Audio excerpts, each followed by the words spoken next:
এই সুন্দর লেহেঙ্গাটার কাটিং এবং সেলাই ভিডিও যদি দেখতে চান তাহলে আমার আইডিতে চোখ রাখতে হবে। তো প্রথমে আমি চলে গেছি মার্কেটে। তো মার্কেটে গিয়ে অনেক ভ্যারাইটির কাপড় দেখতে একটা কাপড় চয়েস করে নিলাম লেহেঙ্গাটা তৈরি করার জন্য। তো এই যে কাপড়টা কিনে নিলাম, দোকানদার তো খুব খুশি। কারণ দোকানদার কিন্তু এই কাপড়টার দাম অনেক বেশি রেখেছে। কি করব, দামাদামি করে আর পারছি না। তো যাই হোক, কিনে তো নিলাম। এটার সাথে ফলস, তারপরে উপরের পার্টের সাথে ফলস মানে ইনার যেটা, তো সবগুলোই নিয়ে নিলাম। টোটাল ৪ টা কাপড় নিয়ে নিলাম। একটা সাদা আর একটা রানী গোলাপি টাইপ, যেটাকে মেজেন্ডা বলা হয়। আ ভিডিওতে নিশ্চয়ই দেখে বুঝতে পারছেন কালারটা কীরকমের। তো আমি প্রথমে কাপড়টাকে একদম যতটুকু কাপড় ছিল পুরো কাপড়টাই ভাঁজ করে নিয়ে দেন আমি আমার লম্বার যে মাপ, সেই মাপ অনুযায়ী কাপড়টা নিয়ে নিব। তো লম্বা যা থাকবে তার থেকে ২ ইঞ্চি অথবা মাজার চওড়াটা যতটুকু হবে সেই অনুযায়ী মাজার কাপড়টা উপর থেকে বাদ দিয়ে নিতে হবে। তারপরে লম্বাটা নিতে হবে।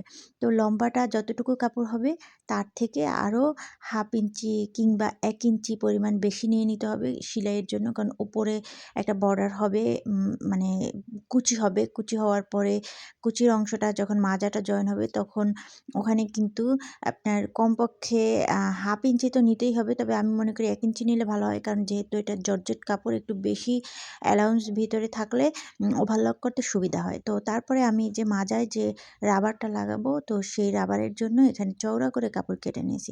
এই কাপড়টা মূলত চিকন করে দেওয়া যায়, মোটা করে দেওয়া যায়। যার চয়েস অনুযায়ী এটা চিকন মোটা যেটা হবে সেই পরিমাণেই কাপড় নিতে হবে। তো আমি এটা যেহেতু চওড়া দিব সেজন্য মোটা পরিমাণে কাপড় নিয়ে নিলাম। এবার সাদা যে কাপড়টা আছে এটা মূলত স্কার্টের ইনার হবে। তো স্কার্টে আমি যতটুকু নিয়েছি লম্বা, ঠিক ততটুকুই আমি এই যে এটাতে ইনারটাতেও নিয়ে নিলাম। নিয়ে আমি উপরে যে বাড়তি অংশটা ছিল সেটা কেটে ফেলবো। আর এই কাপড়টা কিন্তু, ইনারের কাপড়টা কিন্তু চাইলে অন্যভাবেও দেওয়া যায়। তো যে যেভাবে দেয় আরকি, কুচি দিয়েও দেওয়া যায়, আবার আমব্রেলা কাট করেও দেওয়া যায়। তো ওটা তো কাটা শেষ। এবার আমি উপরের পাটটা কাটার জন্য আসলাম। তো আমার যতটুকু পরিমাণে মাপ দেওয়ার ছিল সেটা আগে দিয়ে নিলাম। দিয়ে তারপর আমি মেপে দেখলাম যে ঠিকমতো আছে কিনা।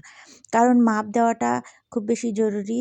আর একবার মাপ দেওয়ার পর আবার একবার চেক করে নিতে হয় যে ভুল-টুল যেন না হয়। কারণ এই কাপড়গুলো যেহেতু সিনথেটিক, তো এগুলোতে একটু ভালোভাবেই করতে হয় মাপগুলো। তো যাই হোক, আমি সামনের পাটটা প্রথমে কেটে নিলাম। তারপরে এই সামনের পাটটা বসিয়ে আমি পিছনের পাটটা কাটবো।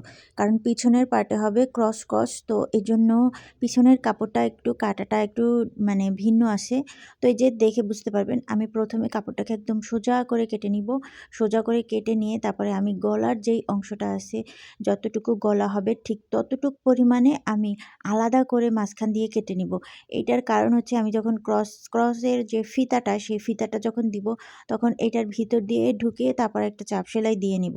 তো এইজন্য আমি এই যে মাঝ বরাবর এটা কেটে নিলাম। এটা জাস্ট গলার অংশটুকু।